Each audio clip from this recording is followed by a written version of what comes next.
আসসালামু আলাইকুম। আজ 8 এপ্রিল 2025। গরমের তীব্রতা বেড়েছে সারাদিন। অফিসে বাইরের তাপ যতটুকু না বোঝা যাক, বাড়ি থেকে যারা আসছেন তারাই বলছেন যে খুব প্রচণ্ড তাপদাহ।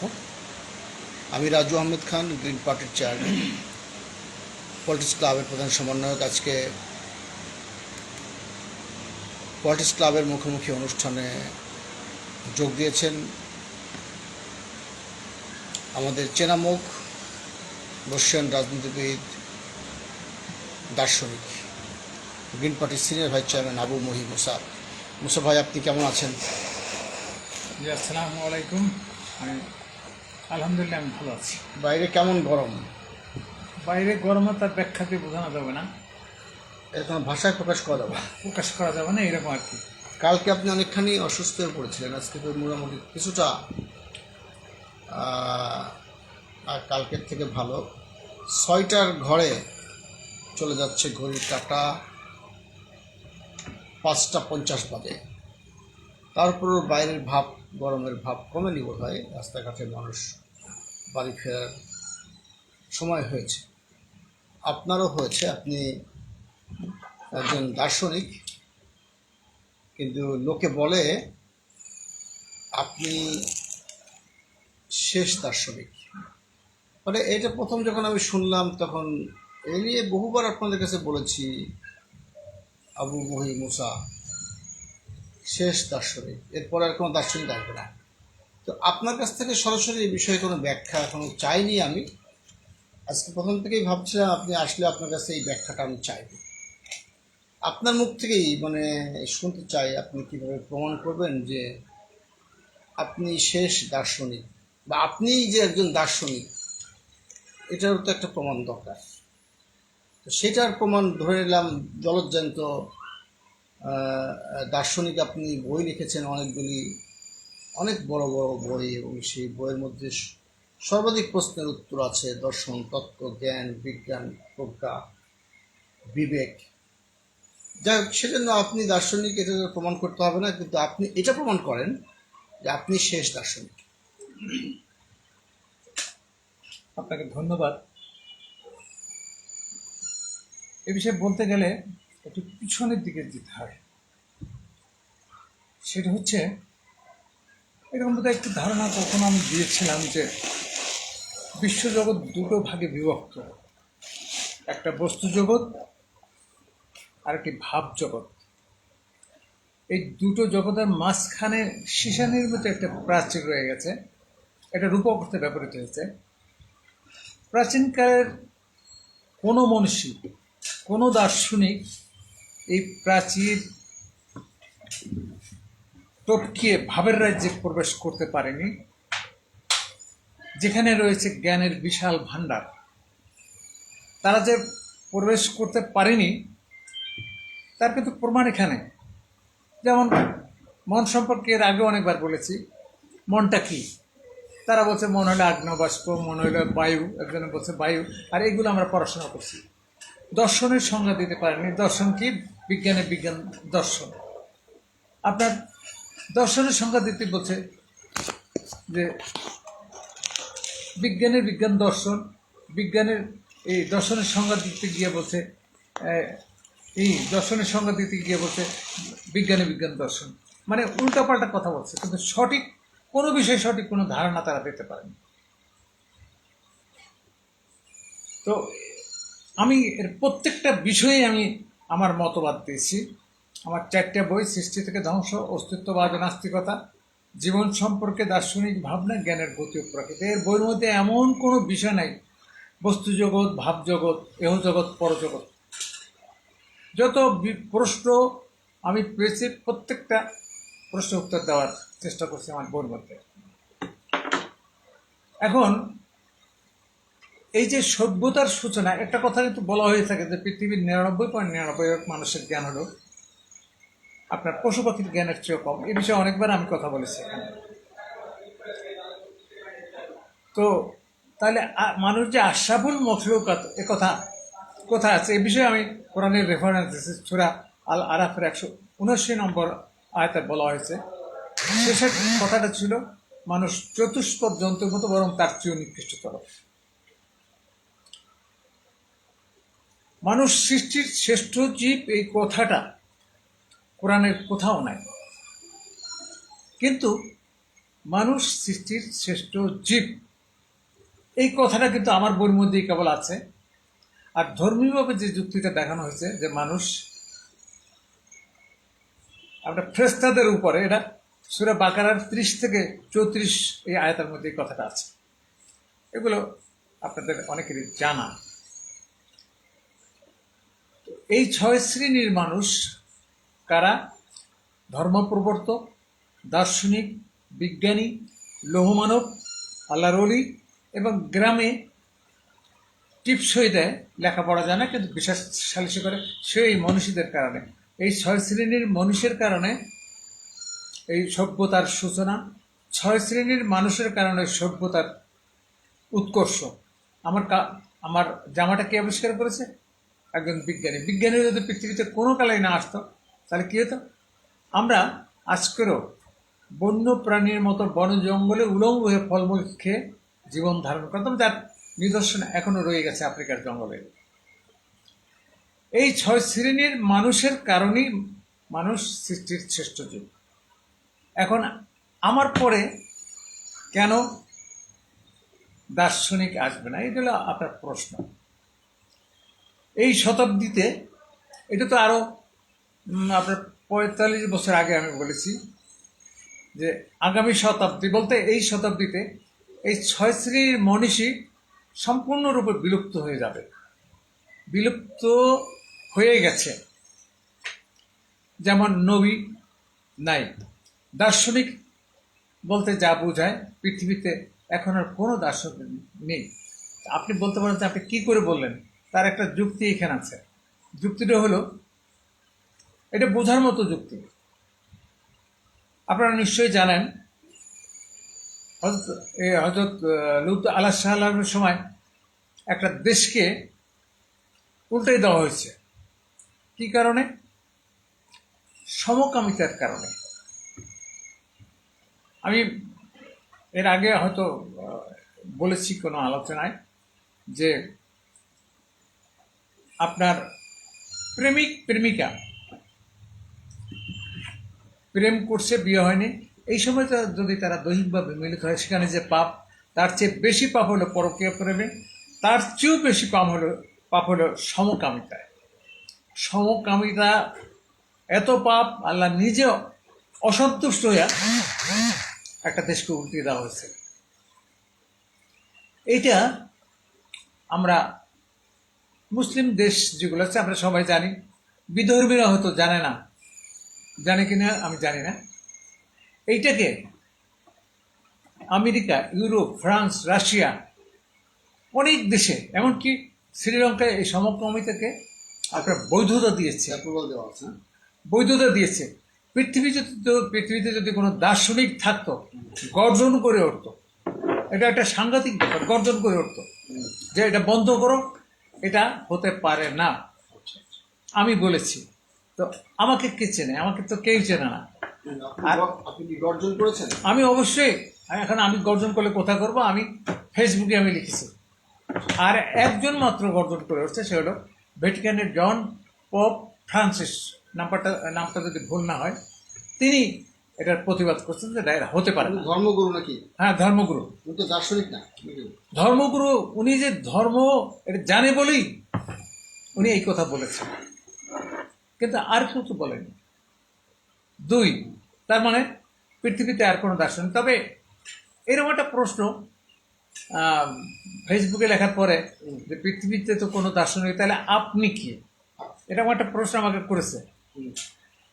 আমি তখন বললাম যে 10 আঙ্গুল মোমবাতি, তার 9 আঙ্গুল করা হয়ে গেছে, আর 1 আঙ্গুল বাকি আছে, শুধু একটু সময়ের ব্যাপার, ধপ করে নিভে যাবে, পৃথিবীতে আর কোনো দার্শনিক থাকে না, নাই। বিজ্ঞানী থাকবে 3য় বিশ্বযুদ্ধ পর্যন্ত। এরপরে এই 3য় বিশ্বযুদ্ধ হওয়ার পরে আইনস্টাইন বলছে তৃতীয় বিশ্বযুদ্ধ হবে কিনা জানি না, চতুর্থ বিশ্বযুদ্ধ হবে লাঠি ছোটা ইট পাটকেল দিয়ে। আচ্ছা আচ্ছা। আমি বলেছি তৃতীয় বিশ্বযুদ্ধ বহু আগে শুরু হয়ে গেছে, শেষ হবে পারমাণবিক যুদ্ধের মধ্য দিয়ে। এবং অনেক সময় অনেকে বলতেছে যে তৃতীয় বিশ্বযুদ্ধ শুরু হইতে আর বাকি নেই।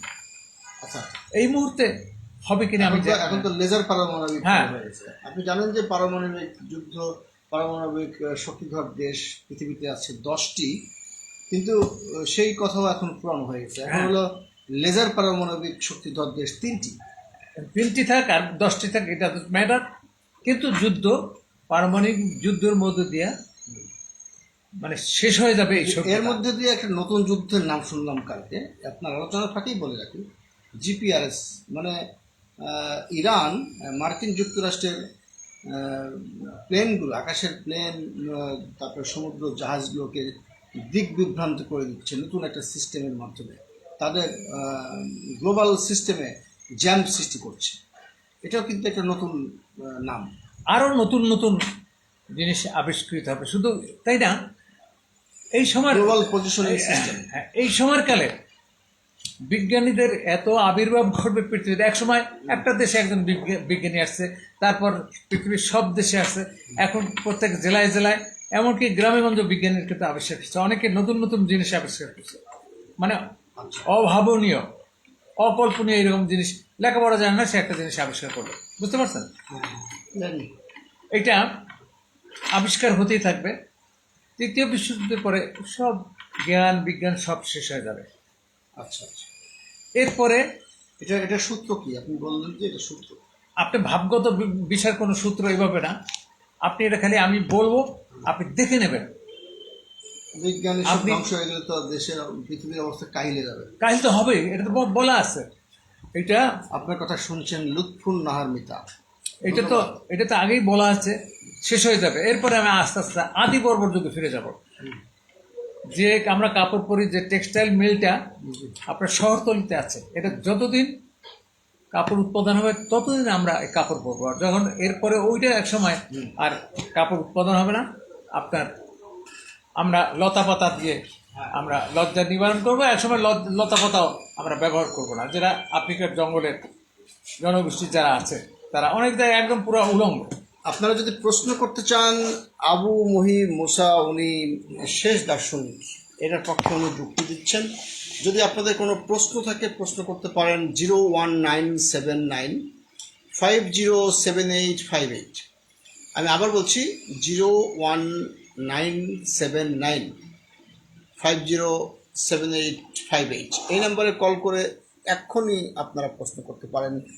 ওনার পরে আর কোনো দার্শনিক আসবেন না, উনি শেষ দার্শনিক। আচ্ছা, এরপরে লৌহ মানব।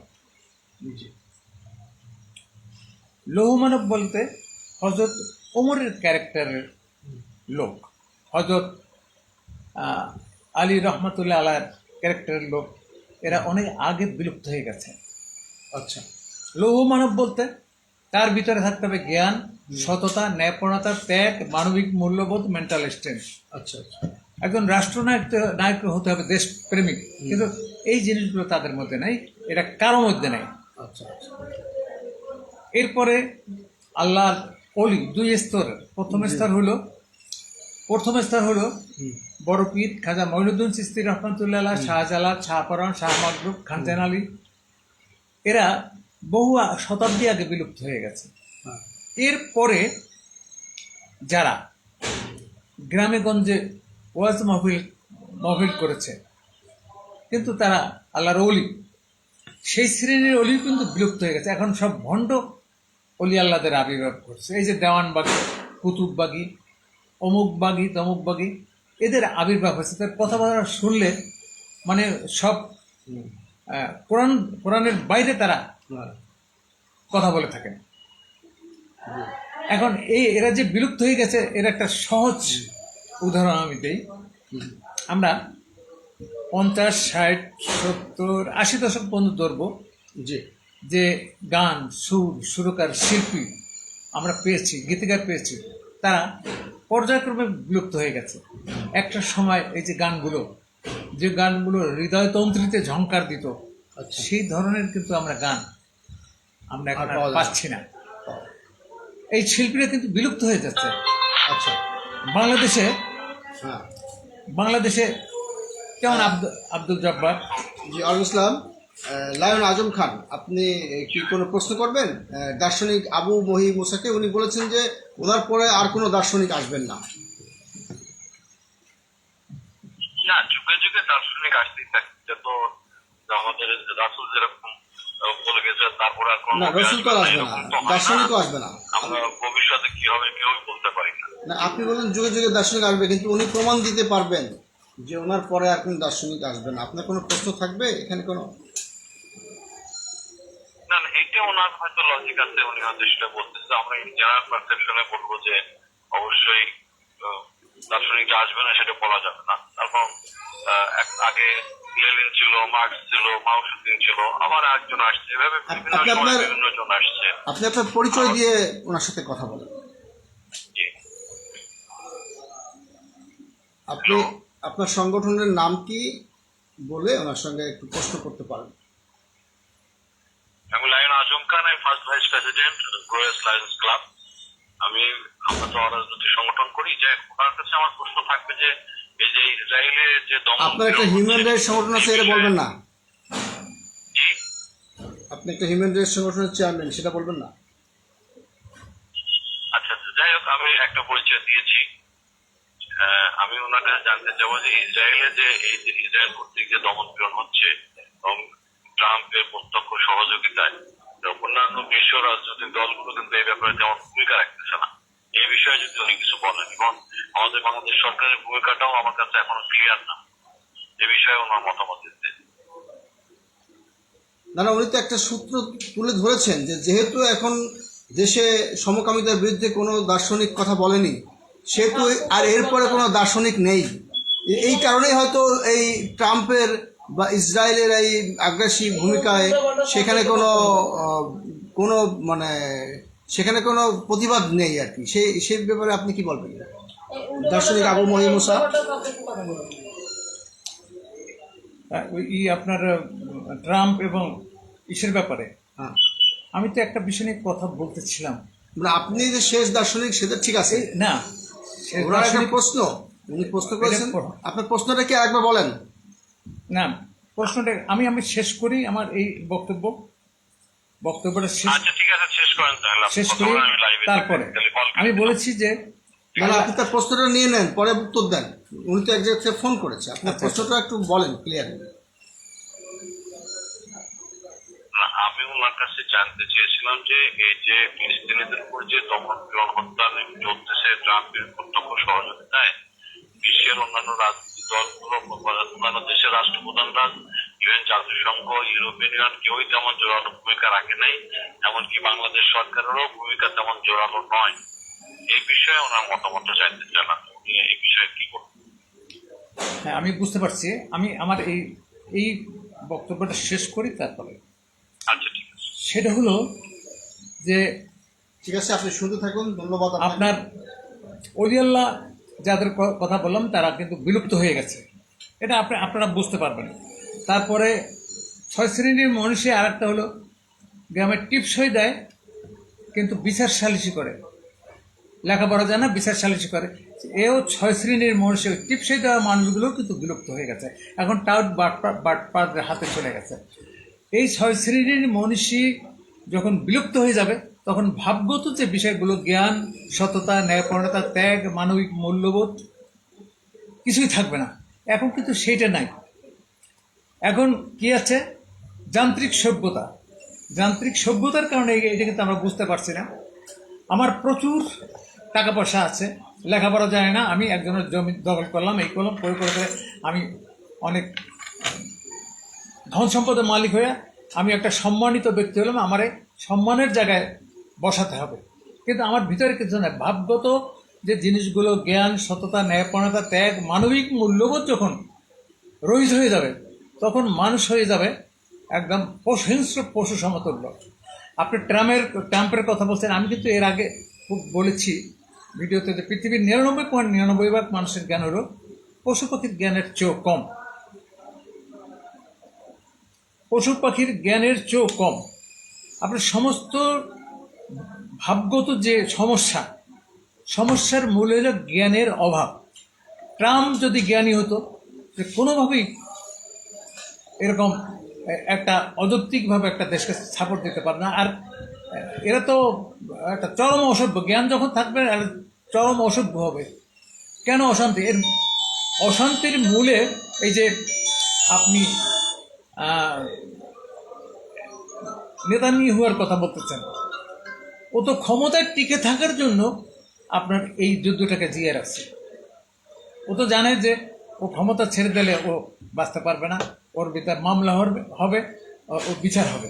এই কারণে এই যুদ্ধটাকে টিকিয়ে রাখছে। এটা জ্ঞানের অভাবের জন্য। তো শুরুতেই আপনার কথা হচ্ছে এটা সবচেয়ে সমাধান হলো আপনি এই গাজাকে আপনি মেনে নেন, তার একটা রাষ্ট্রটাকে মেনে নিয়ে আপনি আপনার মতো থাকেন, এর মতো। তাই সামান্য বিষয়টা বোঝার মতো জ্ঞান তাদের নেই। আমি তো বলছি যে 99.99% মানুষের জ্ঞান হলো পশু পাখির জ্ঞানের চেয়ে কম। এখন এইটা সাধারণ মানুষকে কি করে আমি বুঝাবো? আমি তো 4টে বই লিখছি। অনেক বন্ধু আমার বই নিয়েছে। যেমন আমার হাতের কাছে আছে জ্ঞানের গতি ও প্রাকৃতি, বইটা আছে। এই বইটা 500 পৃষ্ঠা শুধু জ্ঞান নিয়ে রাখে। অনেকে নিয়েছে, অনেক ডক্টরেট বন্ধু নিয়েছে। আমি হয়তো 6 মাস পরে জিজ্ঞেস করছি যে আপনি বই পড়ছেন? যে হ্যাঁ, বই পড়েছি। আমি বললাম আপনি 30 পৃষ্ঠার বেশি পড়েন, 40 পৃষ্ঠা। তারপর ঠিক এই ভাষায় বলে কি ঘোড়ার ডিম লেখছেন, মাথায় ঢোকে না, মাথায় হ্যাক্ট হয়ে যায়, ইত্যাদি ইত্যাদি। তার মানে আপনি পড়েন না। তো এখন না পড়লে কি করে বুঝবেন বলেন? আমি তো চেষ্টা করছি মানুষের জ্ঞানকে আরও। এখন এই যুগে, এই বৈজ্ঞানিক যুগে বিজ্ঞান যত উৎকর্ষ লাভ করবে, জ্ঞান তত অবক্ষয়ের দিকে যাবে। একদম নদীর ভাটার মতো তলানিতে পৌঁছে গেছে। এই বিষয়ে আমি এত সামনাসামনি বক্তব্য দিয়ে বোঝাতে পারছেন, আমি কি করে বোঝাবো বলেন? যাই হোক, এখন আপনার কাছে যিনি প্রশ্ন করেছেন, আপনি তার বক্তব্যের উত্তর কাছাকাছি দিয়েছেন। বলেছেন যে 99% মানুষ যাদের জ্ঞান পশুপক্ষীর থেকে কম, সে বিষয়ে অনেকের বিতর্ক থাকবে। সে প্রশ্ন হয়তো আপনারা আগামী দিন করবেন। আপনি সেটার পক্ষে যুক্তি দিয়েছেন মানুষের জ্ঞান কতদূর, এবং আরও এই প্রসঙ্গে আরও অনেক প্রশ্ন থাকবে। আগামীতে আমরা যখন নতুন এপিসোডে যাব তখন সেখানে ফোন নম্বর সংযুক্ত করে দিব। আপনার কথা শুনছেন লায়ন এমডি আজম খান, লুৎফুন নাহার মিতা। আপনি যে বলেছেন যে আপনি শেষ দার্শনিক, এটার যদি কারো কোনো প্রশ্ন থাকে এখানে টেক্সট অপশনও দিতে পারেন। আমি কিন্তু কখনো বলিনি যে আমি শেষ দার্শনিক। আমি বলিনি। আপনি বলেন, লোকে বলেছে। লোকে বলেছে, এবং লোকে শুধু বলেনি, আমি বলিনি। লোকে শুধু বলেনি, পত্রিকায় লিখেছে। এখন এই কথা তো কোনো বড় পত্রিকায় লিখবে না। আমি দার্শনিক এইটা শোনার পরে অনেকের গা জ্বালা ধরে যায়। আচ্ছা, যে গায়ে এমনভাবে জ্বালা ধরে যায়, এমনভাবে কথা বলে যে আমার পৃথিবী থেকে উৎখাত করার কোনো অপরাধ, কোনো আমি মানুষের সাথে কিন্তু যে কথা বলিনি। জীবন নাশের সম্ভাবনাও আছে না? হ্যাঁ, পৃথিবীর সব মনীষীরা অপমানিত হয়েছে, লাঞ্ছিত হয়েছে, দেশ থেকে পালাচ্ছে, জীবন পদ্ধতি দিতেছে। যখন মৃত্যুর পরে তার মূল্যায়ন হয়েছে, যখন তার কবরের অস্তিত্ব পর্যন্ত পাওয়া যায়নি। তা আমি কি করে আশা করি যে আমি জীবদ্দশায় আমার মূল্যায়ন হবে?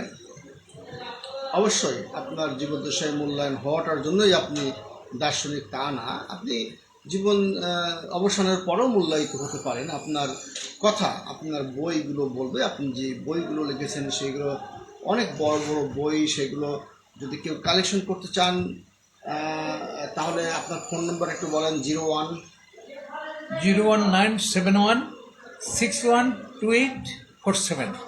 আমি আবার বলছি 01971612847। আপনি কি 9টা বই লিখেছেন নাকি আরও? 9টা। আপনার কথা শুনছেন আলামিন রূপক। আর 4টে হলো ফিলোসফির উপরে।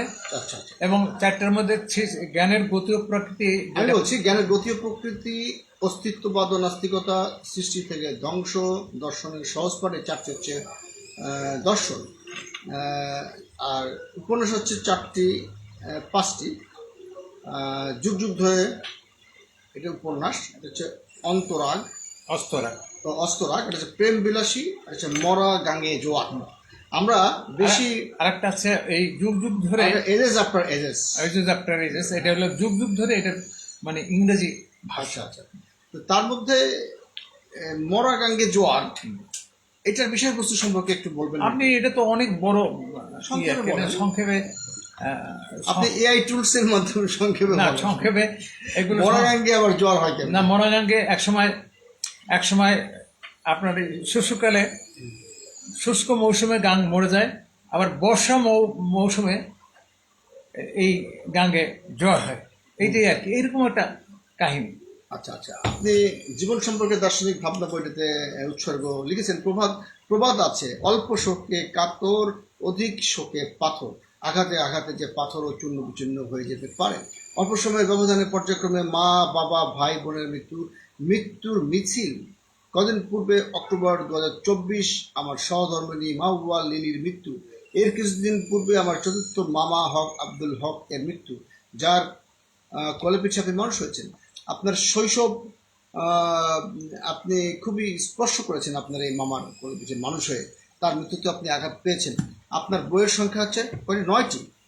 হ্যাঁ। এই মুহূর্তে কোন বই আপনি লিখছেন যেটা সামনে প্রকাশ পাবে?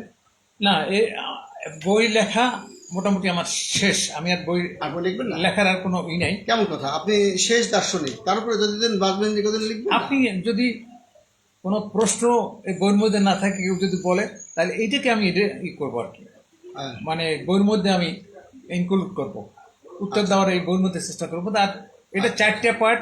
একটা হলো বস্তু জগৎ, আপনার যেমন সৃষ্টি থেকে ধ্বংস, এটা আকাশ অসীম না সসীম, বিশ্ব পৃথিবী কিভাবে ধ্বংস করে, এই ধরনের। আর জ্ঞানের গতি ও প্রকৃতি, এই বইটা সম্পূর্ণ জ্ঞান নিয়ে। জীবন সম্পর্কে দার্শনিক ভাবনা, এটা শুধু জীবন সম্পর্কে। আর অস্তিত্ববাদ ও নাস্তিকতা, এটা ধর্মীয় বিষয়, আল্লাহকে কিভাবে পাওয়া যাবে ইত্যাদি ইত্যাদি, এইরকম 4টে পার্ট। জীবন সম্পর্কে দার্শনিক ভাবনার বিষয়ে একটা প্রশ্ন করতে পারি? সেটা হচ্ছে যে আপনি 390 পৃষ্ঠায় একটা এপিসোড লিখেছেন, 1000 বছরের শ্রেষ্ঠ বাঙালি। আগে বলেছি, বাংলাদেশের কোনো সরকারের উত্তম সরকার বলা যাবে না।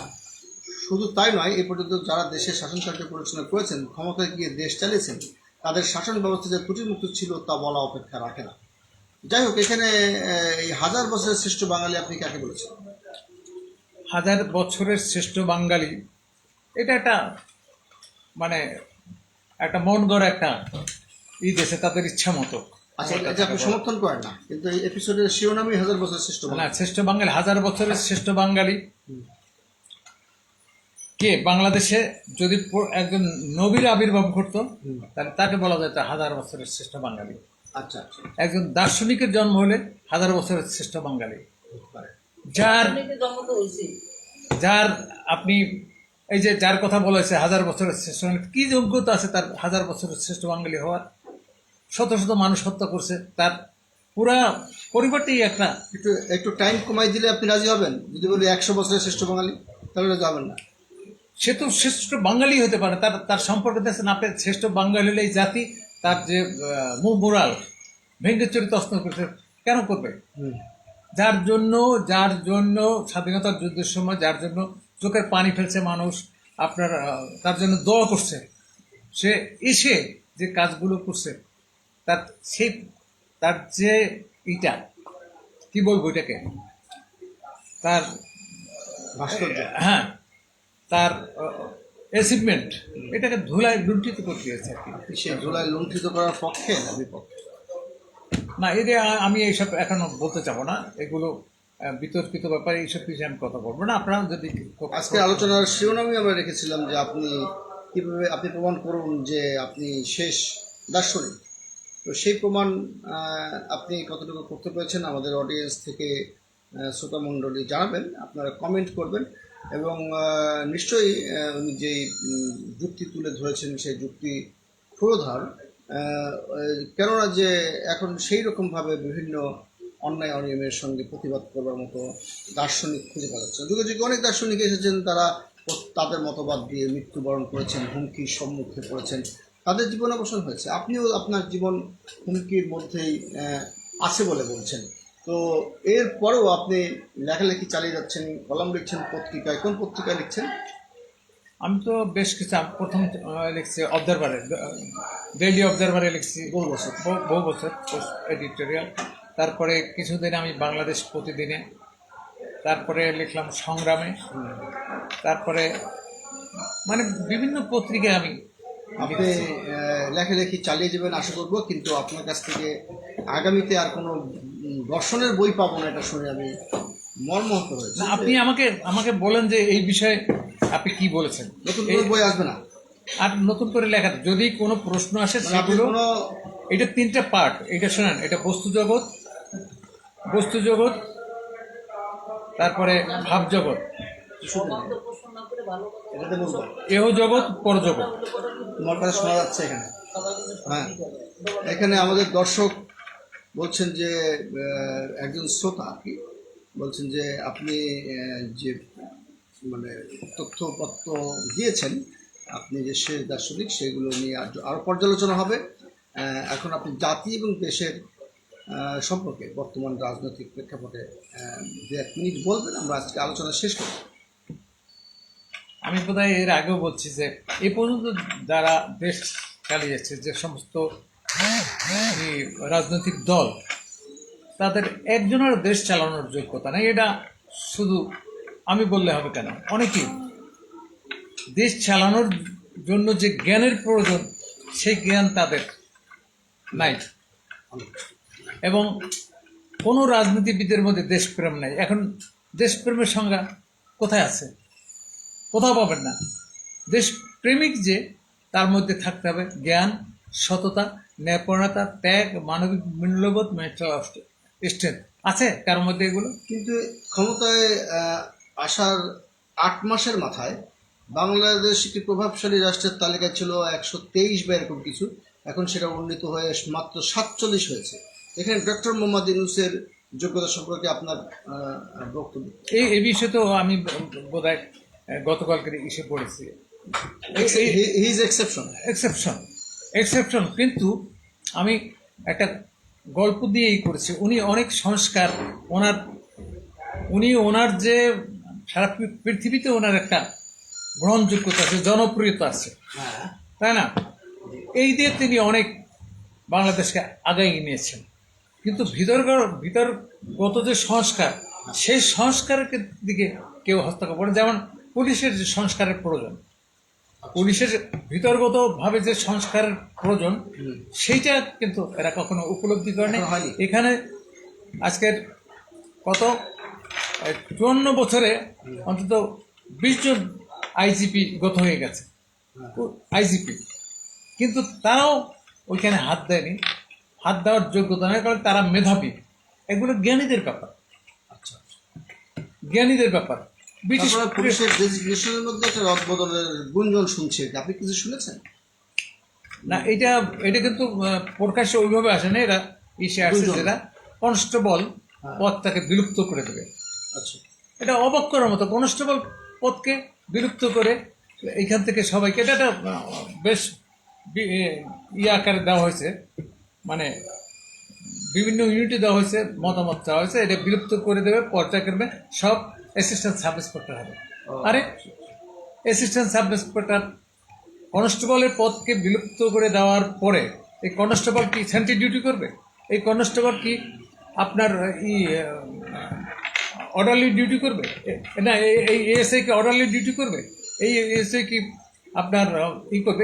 এএসআই নেওয়া হয় খুব স্বল্প সংখ্যা করলে তার আর কি কি বলে স্ট্রেন্থ, হ্যাঁ, স্বল্প সংখ্যক। এরা কোর্ট এবং থানায় 1 2 জন করে থাকে, এরা শেষতার কাজ করে। আপনি এদের দিয়ে আপনি করাবেন, আপনি সেন্ট্রি ডিউটি করাবেন, এটা কি ধরনের যে আমি বুঝি না। কিছু জ্ঞানের লেভেল এমন একটা পর্যায়ে চলে গেছে, এটা সব হলো ব্যাকগিয়ার ফিলোসফি। আচ্ছা, আচ্ছা। পুলিশ সংস্কার করতে হলে এটা জ্ঞানীর প্রয়োজন। সেই জ্ঞানী তো এই ডিপার্টমেন্টে নেয়, সব মেধাবী। যে কারণে এই ধরনের উদ্ভট প্রস্তাবনা। এই যে জাতীয় পটের সময় হাবিলদার একটা র্যাঙ্ক ছিল, সশস্ত্র নিরস্ত্র ফাঁড়িতে কাজ করত, সংখ্যায় কম। সশস্ত্র দ্বারা এরা আপনার যেমন সারদাতে হাবিলদার, এরা ট্রেনিং দিত, আপনার কনস্টেবল থেকে বিশেষ ক্যাডারের অফিসার পর্যন্ত এইটাকে উদ্র করে আপনি কি করলেন, এটাকে এএসআই বানাই দিলেন, হাবিলদার পদটাকে বিলুপ্ত করে। কেন? ফাইজলামের একটা সীমা আছে, বুঝছেন? এটাকে কি ধরনের ই করলো আপনি, এটাকে ই করলেন কেন? যেখানে পরিবর্তন হওয়ার দরকার সেখানে পরিবর্তন করছেন না, অথচ আপনি এইগুলো এই ধরনের করে মানে সারে সর্বনাশ করে ফেলতেছেন আপনি এই ডিপার্টমেন্টটাকে।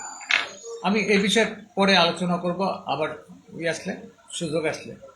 আপনাকে অসংখ্য অসংখ্য ধন্যবাদ। পলিটিক্স ক্লাবের এই আলোচনায় অনেকগুলো বিষয়ে আপনি মানে কথা বলেছেন।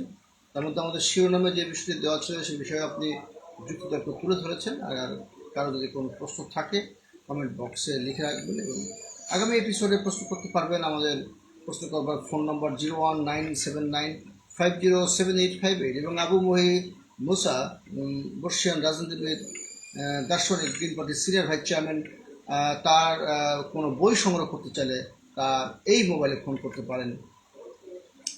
01971612847। আবার বলেন 971612847। তবে এই প্রসঙ্গে একটা কথা বলে রাখি যে এটা আমার কাছে পাওয়া যাবে, আর এই বইগুলো এই 9টা বই এই লেকচার পাবলিকেশনের সাথে আমার একটা চুক্তি আছে, 9টা বই তারা প্রকাশ করবে। আচ্ছা আচ্ছা, সুখবর। এই সুখবর দিয়েই আমরা আজকের আলোচনা এখানে শেষ করছি। আল্লাহ হাফেজ, আসসালামু আলাইকুম।